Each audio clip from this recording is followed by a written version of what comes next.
नमस्ते सभी को, न्यूज जनरेशन में आपका स्वागत है। यहाँ आपको मिलेंगी ताज़ा खबरें, सटीक जानकारी और हर जरूरी अपडेट बिल्कुल सरल भाषा में। जुड़े रहें हमारे साथ। रक्षा मंत्री राजनाथ सिंह का ऑपरेशन सिंदूर पर बयान।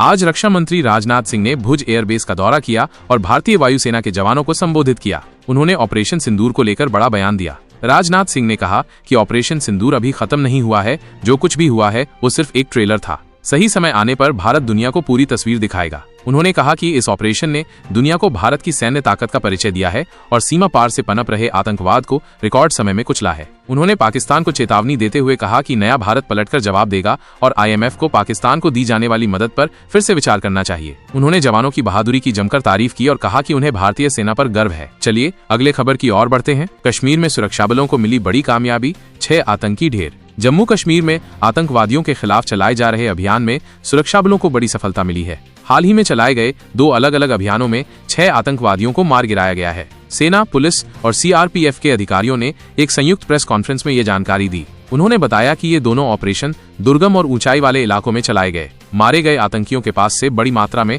हथियार और गोला बारूद बरामद हुआ है। सुरक्षा बल अभी भी फरार आतंकवादियों की तलाश कर रहे हैं और इलाके में सघन तलाशी अभियान चलाया जा रहा है। सुरक्षा बलों की इस कार्रवाई से घाटी में शांति बनाए रखने में मदद मिलेगी और आतंकवादियों के नेटवर्क को बड़ा झटका लगा है। चलिए अगले खबर की ओर बढ़ते हैं। तमिलनाडु TASMS बड़ी ई मामले में ED के फिर से छापे। प्रवर्तन निदेशालय ED ने तमिलनाडु राज्य विपणन निगम TASMS बड़ी ई से जुड़े धनशोधन मामले में राज्य में शुक्रवार को एक बार फिर छापेमारी की है। जानकारी के अनुसार ED की टीमें तमिलनाडु में लगभग 10 अलग अलग स्थानों पर तलाशी अभियान चला रही हैं। ये कार्रवाई TASMS से जुड़े कथित मनी लॉन्ड्रिंग मामले की जांच के सिलसिले में की जा रही है। ED इससे पहले भी इस मामले में कई बार छापेमारी कर चुकी है। इन छापों का उद्देश्य मामले से जुड़े और सबूत इकट्ठा करना और इसमें शामिल लोगों का पता लगाना है। इस कार्रवाई से राज्य में हड़कंप मचा हुआ है और कई लोगों पर जांच की आंच आ सकती है। चलिए अगले खबर की ओर बढ़ते हैं। लंदन कोर्ट से नीरव मोदी को झटका, जमानत याचिका खारिज। पंजाब नेशनल बैंक PNB घोटाले के मुख्य आरोपी और भगोड़े हीरा कारोबारी नीरव मोदी को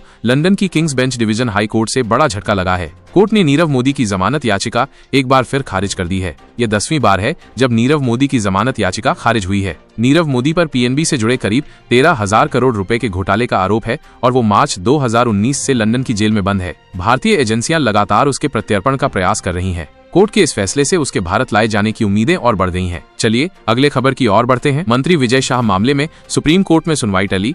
मध्य प्रदेश सरकार में मंत्री विजय शाह द्वारा कर्नल सोफिया कुरैशी पर की गई कथित विवादित टिप्पणी के मामले में सुप्रीम कोर्ट में आज होने वाली सुनवाई टल गई है। अब इस मामले की अगली सुनवाई सोमवार को होगी। मंत्री विजय शाह की टिप्पणी के बाद काफी विवाद हुआ था और मामला मध्य प्रदेश हाईकोर्ट तक पहुंचा था। हाईकोर्ट ने इस मामले में संज्ञान लेते हुए विजय शाह के खिलाफ FIR दर्ज करने का निर्देश दिया था। विजय शाह ने हाईकोर्ट के फैसले को सुप्रीम कोर्ट में चुनौती दी थी, लेकिन आज सुनवाई नहीं हो सकी। इस मामले पर पूरे देश की निगाहें टिकी हुई हैं।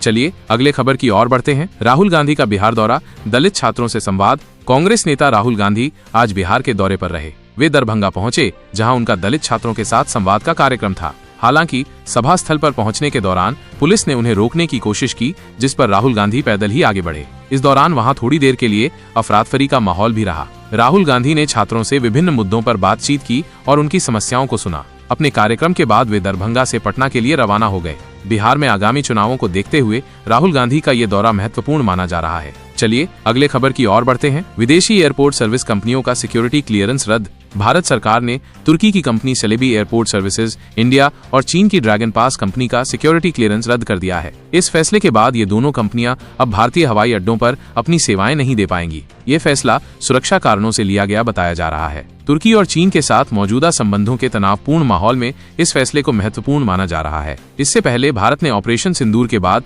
तुर्की की कंपनी सेलेबी पर कार्रवाई की थी और अब चीनी कंपनी पर भी इसी तरह का कदम उठाया गया है।